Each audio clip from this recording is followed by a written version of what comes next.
Hi, Karen Fabian here, founder of Bare Bones Yoga, and I'm here with video number 3 in the Learn Anatomy Challenge. So I hope by now you've downloaded the PDF that goes along with the challenge, so you have a sense of what the videos are and what they're going to cover. So video number 3 covers anatomical position and what it means, what is it, and why it matters to us as yoga teachers. So I'm going to briefly go over some of the aspects of anatomical position. And if you watch video number 2, you know that anatomical position is one of the key pieces that we need to understand as yoga teachers.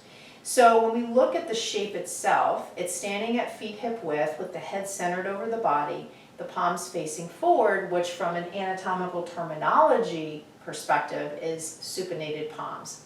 There are a number of other qualities to AP. Let's just kind of take a pause right now and maybe just look and see what stands out to you, but just know that there's more than just those 3 things. Now, the reason understanding anatomical position is important is because number 1, it's the shape from which all anatomical movements are described.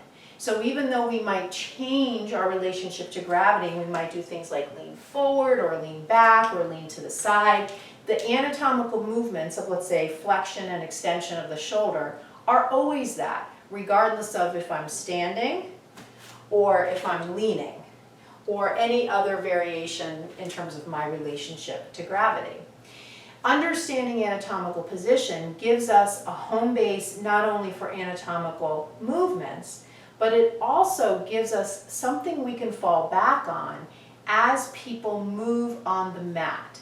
So what I mean by that is, notice here, for instance, that my head is centered over my shoulders. And I think you can pretty much imagine if you were standing in this position, it'd be pretty easy. It'd feel pretty comfortable, right? I'm not leaning forward, fighting gravity. I'm not looking up and straining in the neck. It's a very comfortable place for my head to be positioned.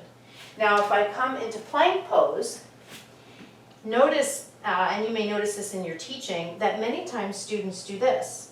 So asking them to lift the head a little bit essentially brings their head in line with their body, just like an anatomical position. So that's just one example of how knowing the qualities of anatomical position, meaning literally things you can see, this is not things you feel, things you can see, and understanding those things gives you a whole bunch of things that you can cue to help your students out, to give them a sense of greater ease in the pose, to bring them more into alignment.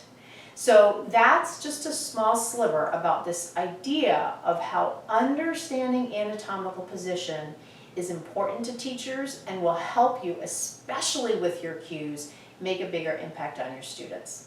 So that's it for video 3. Let's move on to video number 4.